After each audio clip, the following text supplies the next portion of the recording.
Hello guys! Hello Cancer! Welcome dito sa aking channel, Kapalaran 888 Cancer. Alamin natin kung anong messages, vibration, gabay, energy para sa lahat ng Cancer friends natin na nanonood. Ito ay first week ng April, last week ng April, first week ng May. Okay, so combination siya ng April and May. Oops.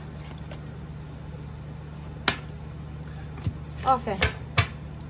Cancer. Number 16.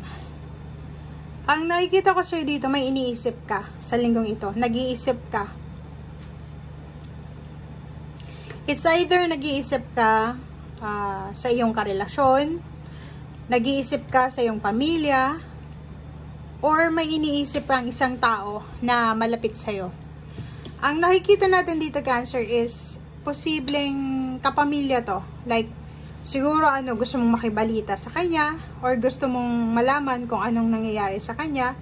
But, sa hindi inaasahang pagkakataon, wala kang makuha. Kahit siguro makontak mo siya sa messenger, sa chat, sa email, o sa kung saan pa man, wala siyang sinasabi sa'yo. Diba? So, wala kang nakukuhang balita. Parang ganun. So, nakikita ko sa'yo dito na medyo nag-iisip ka kung ano ba yung problema. Parang ganun. Nakikita ko rin sa'yo dito na mayroon ditong Cancer na balak magpakasal or balak ng mag-settle down. Kaso lang, both parties, ng babae ang lalaki, or ng kung sino man, ano man ang gender na tong dalawang tong magpapakasal or magsasama, ay medyo alarming. Hindi kasi sila pabor sa kung ano man ito na gusto nyong simulan as a relationship or kung ano pa man. Nakikita ko rin dito, isang tao ang nag-iisip. Pinag-iisipan niya, medyo nag-aalala siya. Kung itutuloy niya ba itong relationship na to, itutuloy niya ba itong kasal na to, or itutuloy niya ba itong kung ano man tong plano niya. So, pero nasa 33 ka, sinasabi na huwag kang masyadong mag-isip. Huwag kang masyadong, kasi 333, huwag kang masyadong mag-isip. Huwag mong i-torture yung isip mo, kasi nasa tamang direction ka. Okay? Nasa tamang landas ka or nasa tamang direction. So, hindi ka dapat namumroblema. Hindi ka dapat nag-iisip. Let it go, let it flow. Hayaan mo kung ano yung mangyari.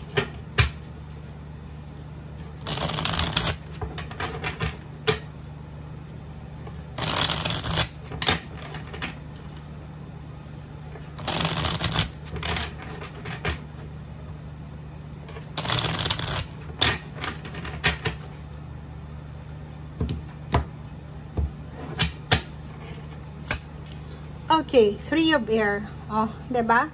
Cancer. Nakikita ko sir dito na posibleng makakaramdam ka siguro sa first week ng May ng parang lungkot, 'di ba? Pighati, lungkot or ano pa man.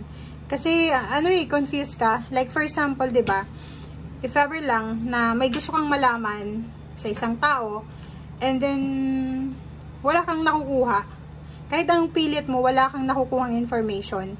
Medyo makakaramdam ka ng pain or kano pa man.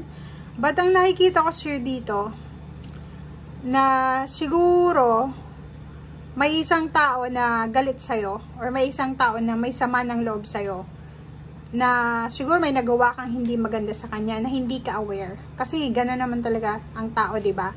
Tao lang, hindi mo naman alam kung may nasaktan ka na through your words, or action, or ano pa man. So, dito sa barahang to, maging aware tayo sa linggong ito. Kasi, baka iniisip mo, hindi ka nakagawa ng masama, baka, pero, sa ibang tao, nasaktan sila, parang ganun. So, kailangan maging aware. Okay, Queen of Fire, nakikita ko sa'yo dito na, may iba sa inyo dito na nakakaramdam kayo ng panghihinayang, diba? Regrets. Pwedeng disappointed ka. Yun na nga dito, diba? Mayroong mga pinanghihinayangan kayong relationship. Spilled milk kasi siya. Diba? Parang natapon siya. Disappointed ka. Nagsisisi ka. Or siguro yun, nagsisisi ka or disappointed ka sa nagawa mo. Or kung hindi ka man aware, siguro sa linggong ito, magiging aware ka na. Malalaman mo kung bakit yung isang tao is iniiwasan ka, or bakit yung isang taong ito na gusto mong malaman kung anong issue sa kanya, hindi niya sinasabi sa'yo. Kasi ngayon mo yun marirealize. Okay? And Queen of Fire, nakikita ko na gusto mong magkaroon ng freedom. Gusto mong makaalis dyan sa kung ano man yan na pain and heartaches. Gusto mo ng healing emotional healing. Gusto mong magpatawad or gusto mong humingi ng tawad siguro. Or nakikita natin gusto mong bumalik yung dating sigla ng relationship or ng commitment. Diba? Pero wala Wala talaga tayong magagawa. Kasi unang-una, hindi mo hawak yung puso ng taong ito na nasaktan mo.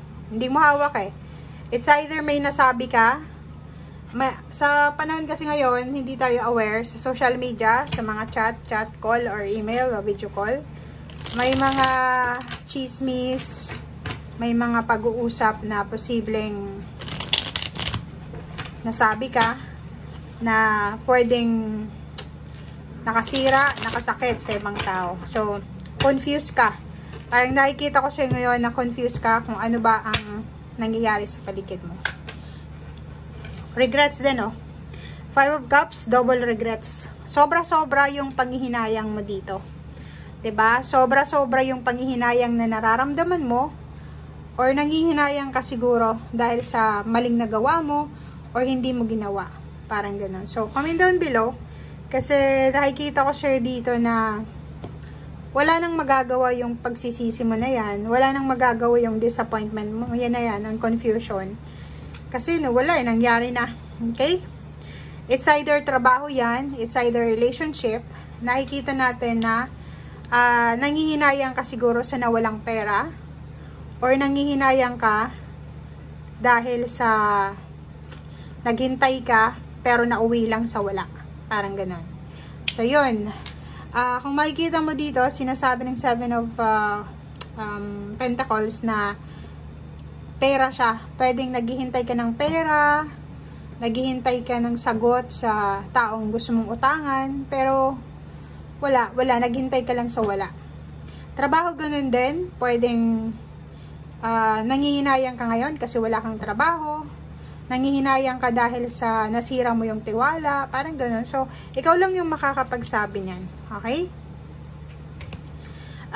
Meron din dito na Cancer na posibleng nagpaplano na para sa kanyang business. Napaka-significant ng numbers mo is number 33, 333. Tatlo siya. Diba? Ito din, 4. 1, 2, 3, 4, 5, 6. 6 na 3. Diba? So, sinasabi sa'yo ng nasa tamang direksyon ka, kailangan ng balance lang sa buhay. May paparating na selebrasyon. It's either 3 months from now, 2 months from now, or 6 months from now. So, nakikita ko sa'yo dito na huwag kang mapagod. Kasi may tendency kasi ditong mapagod ka sa paghihintay. Meron ditong like business partnership, collaboration, or kung ano man tong commitment na posibleng parating na, and hintayin mo lang, huwag kang mawala ng pag-asa. Okay? Or pwedeng yung iba sa inyo may okasyon kayong gustong i-celebrate, and then naghihintay kayo ngayon kung ano yung mga tamang steps. Naghihintay kayo ngayon kung ano yung mga tamang decision making. Plano ba? So, nagtatanong-tanong ka, parang gano'n. Nagtatanong-tanong ka tungkol sa kung ano yung good news, ganito, ganyan. Pero, ang nakikita ko medyo pagod ka na. Like, may kapamilya ka na alam mo na may good news na nangyayari sa buhay niya, tapos tinatanong mo, hindi sumasagot, parang gano'n. So, medyo pagod ka na. Hindi mo na alam kung ano yung kailangan mong gawin. Okay? So, nakikita natin dito na huwag kang masyadong magpanik, mag-alala. Kasi, ang buong buwan ng May is unpredictable . Diba? Mabilis ang pagbabago. transformation, transition, wheel of fortune, ang posibleng mangyari sa'yo. Ganun talaga ang mundo. Bilog ang mundo. Huwag tayong matakot. Kasi, ano man yung sadness mo ngayon, pwedeng happiness mo yan tomorrow. Okay? Thank you guys. Bye!